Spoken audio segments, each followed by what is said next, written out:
listening to the Millennial's Choice Show, Canada's most trusted podcast on all things real estate, finance, and entrepreneurship. Here's your host, Matthew Ablakan.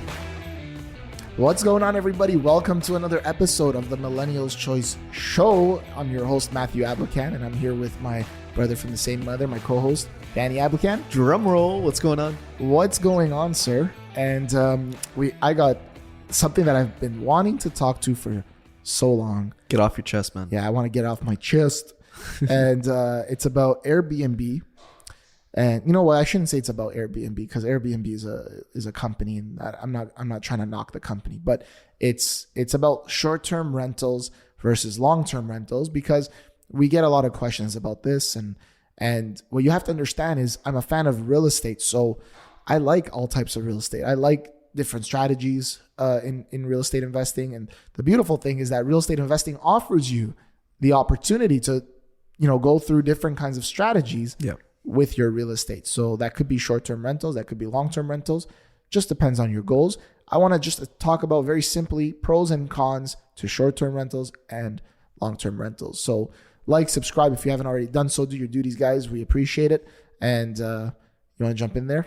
Let's get into it, man. A lot of people ask us these questions, should I, invest into an Airbnb and, rent it out monthly, to somebody or whatever every other day. And the question always asks people, what's your goal, right? We were talking about, because that is just a different strategy of real estate investing, right? Short-term rentals compared to long-term rentals. The only thing I find a lot, and I don't know, you guys have probably stayed in an Airbnb. I find it's very, especially nowadays, they've added a lot of fees to it. It's very, very expensive. So I'm finding a lot more people that own Airbnbs. I've just been watching a lot of videos of people like that. They're starting to flip their Airbnbs because they're not making as much money as they were before. And one of the main reasons is because they've gotten so strict when it comes to, the rules and things like that. And if you remember back when Airbnb came out, people loved it because it was so much more flexible than, let's say, getting a hotel or anything like that. So I definitely think, that it's trending downwards right now. And as a result, a lot of people are not getting as much people coming in and renting out their Airbnbs. Obviously, in a general way. Some different properties might be doing really, really well depending on the location and the type of property. But I just wanted to mention that. I was watching a video the other day on that. Yeah, I mean, a lot of people got into the short-term rental game during COVID because, being locked inside, people wanted more space. They wanted to do something more exciting and adventurous, and then they wanted to go to the cottages. That's why we saw spikes in cottage areas and cottage prices. And, so Airbnb really picked up, short-term rentals really picked up during that time. Oh, yeah. And so with that being said, when you look at the market now, fast forward at the time of this recording is Q2 of 2023, we're seeing a downward trend, because the reason being is a lot of people that were using short-term rental platforms like Airbnb, it was for recreational use. Yeah. And now as the market tightens, as there's a recession, as people have less disposable income, inflation, people are spending more money on groceries, on gas, on mortgage payments, on the cost of living, rents, all this stuff. What are people going to do? They're not going to cut off paying their mortgage. They need a house. Yeah. They're not going to cut off buying groceries. They need to eat. No, for sure. They're not going to cut off gasoline or electricity. They need a car. They need everything to function. So what do? Well, you know what? We're not going to do this. We're not going to go to the cottage. We're not going to do this. We're not going to go to this resort. We're not going to do these kinds of things that you do with your disposable income. Yeah. So that's the state of the market now that we're seeing. The other thing that we're seeing is we're seeing a spike in two things. We saw a spike in the demand for rentals, long-term rentals, part of the affordability crisis. When people can't afford to buy a home, they rent because they need a place to live. And then we also saw a spike in the rental rates. Yeah. So those two things we saw. Earlier on, before the spike really happened, we saw a lot of people that were using Airbnb and other platforms to market their listings and market their properties. We saw them actually transition to the long-term rental cycle. So they started putting their properties up for lease for a longer term. Well, it kind of makes sense, right? In this market, it's more consistent income, and which we'll get into. Yeah. Right? So like why they did that was because there's a lesser demand for using Airbnb, or it just doesn't make sense anymore. See, here's the con of being one of the biggest cons I have with short-term rentals. And I'm going to be very straight up with you guys.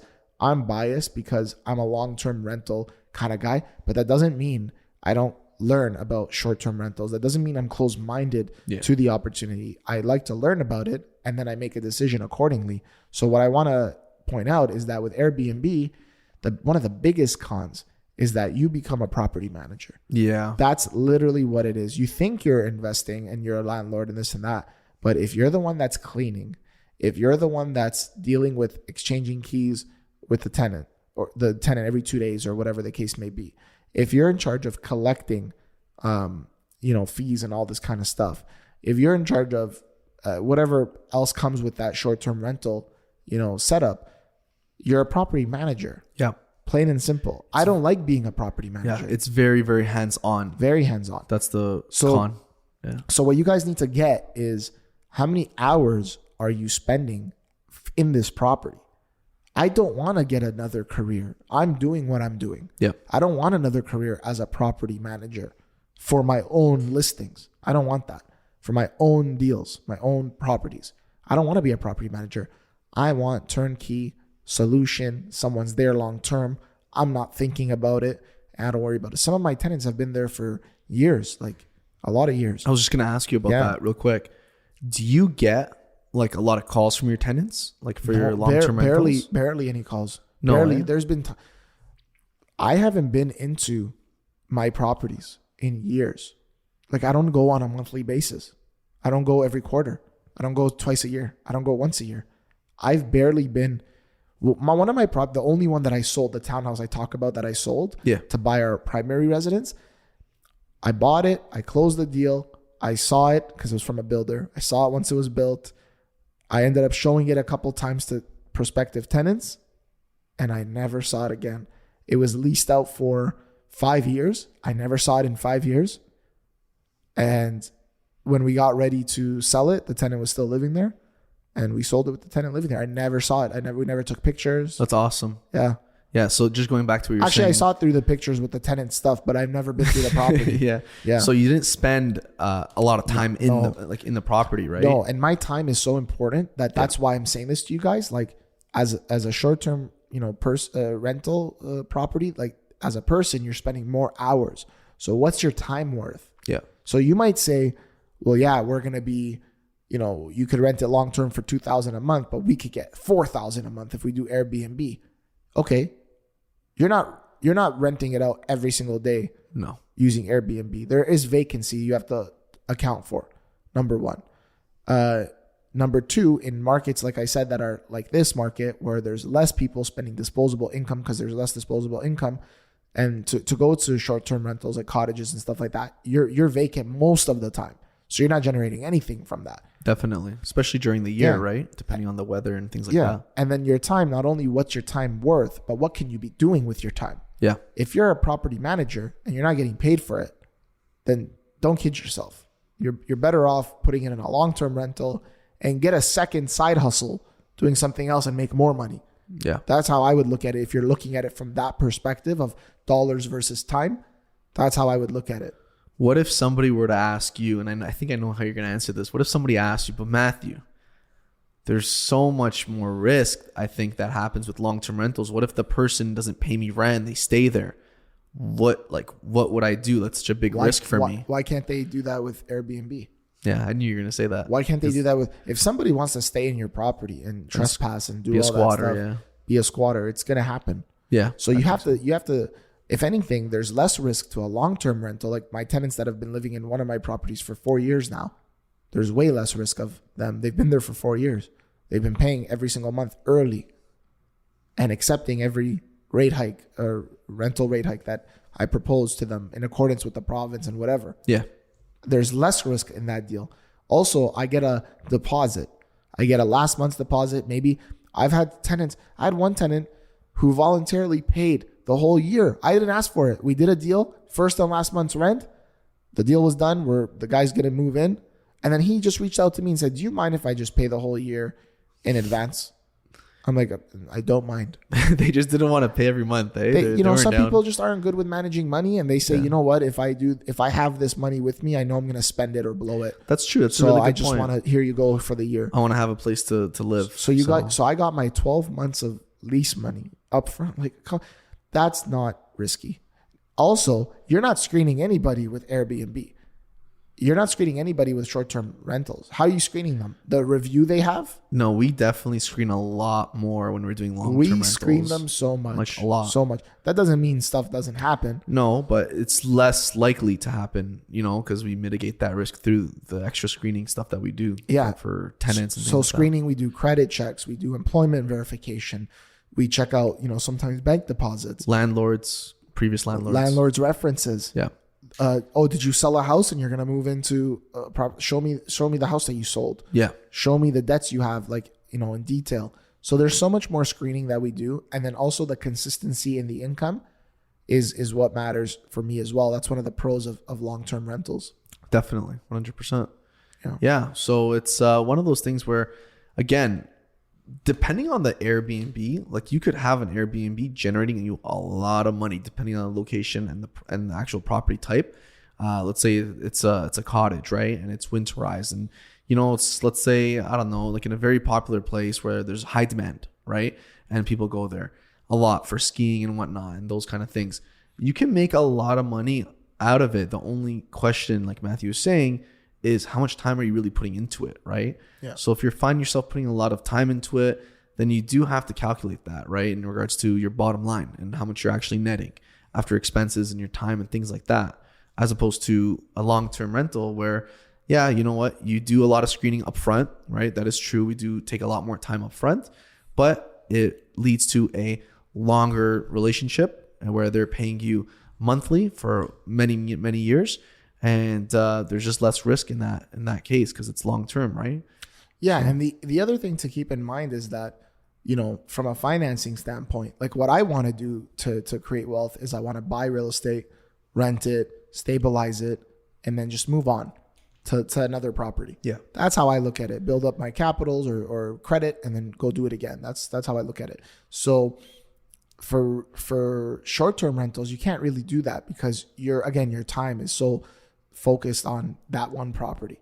Whereas now with a long-term rental, I can rent it out. The bank will see that I have a lease agreement in place. They'll take 50%, 75%, or even 100% of that rental income and count it against my mortgage, my debts. Yeah. And then I can go do it again with another property. With Airbnb, it's not consistent. Yeah, no. It's not Banks consistent. don't like that. Banks don't like that. Lenders don't like that. Especially these days when they're tightening up on like a lot of rules and restrictions. Yeah. They would definitely prefer a long-term rental over short-term. So you have that to your advantage if you're looking to rent it out long-term. And then also you have the situation where like different municipalities will allow it, different buildings will allow it versus not allowing it. Different municipalities will allow it versus not allowing it. And there's restrictions in place. You can't be renting it out via Airbnb every single day. Yeah. Some governments don't allow that. So it just really, it's something you need to be careful about because it's like I don't want to say it's a fad, but it's like sometimes it's like treated like a fad. Like, oh my gosh, this is the best thing since like, Kraft macaroni and cheese. Like this is the best thing. And we got to be on it. Everybody's got to be on it. It's easy money. It's not like it's not easy money at all. That's not exactly the truth. So what you have to understand is, can you make more? Yes, you can make more. Yeah. Does it have its pros? Yes, it does. You can make more, really. That's the only pro. And then the con is that you don't have a professional helping you, a real professional. I'm not talking about realtors that rent out property but don't care about it because the commission's not that great. No, work with people that care about it, like us. We care about it. So you don't have a professional. You have a lot of vacancy. You're not screening a tenant. You don't have consistency. Banks don't look at that in a favorable manner. It's not self-regulated. Yeah. And you want to be a Airbnb in Sable Beach, go get the license from the city of Sable Beach. Yeah. And then the pros and cons of long-term renting: consistency, proper screening. You've got, deposits. You've got people that are going to probably be living there for a long time, so they're going to treat it properly. That's what you also want. and it's looked favorably upon by the lenders. Con could be that, yeah, you get a bad tenant squats in the property. It could happen to anybody. Con would be you are not getting as much as you maybe could with your Airbnb or short-term rental, but you're also spending less time in it. So last point, I was just going to say, yeah, if somebody's going to squat in a property, whether it's a long-term rental or Airbnb, they can do it regardless, right? If someone's going to destroy or damage your property, there's been actually probably many more times where people just destroy an Airbnb because they're only there for 1 day or 2 days. Oh, there's been very short term. There's been murders. There's been shootings. Crazy stuff. Killings right? at Airbnbs. Because they don't care. They're you don't there know and who's they're coming leaving. in. Yeah, exactly. And now all of a sudden that happens on your property. All the money you thought you made, now there's a stigma attached to the property, and you need to disclose somebody's been murdered on this property one day when you go to sell it, or I think even when you go to lease it out. There's a stigma now people need to be aware of. So why risk that? You're allowing strangers. Again, you're operating as a hotel. Yeah. That's what it is. Temporary stays. So exactly. Choose the route you want to take. It's not for everyone. I don't want it. I don't want to bother myself with it, the time and all that energy and effort. I like turnkey. Yeah. Turnkey's the way to go, man. Yeah. Let us know your thoughts on this. I know a lot of you guys love Airbnb and short-term rentals. I want to hear your thoughts. Maybe we missed something. Let us know. Yeah. Again, it's not something we do or engage in. Drop something in the comments. Give us some knowledge. Let's help each other out, right? Let's grow ourselves and our mindsets. And like and subscribe. Leave us a comment. And until next time, you guys, we're out. Thanks for watching.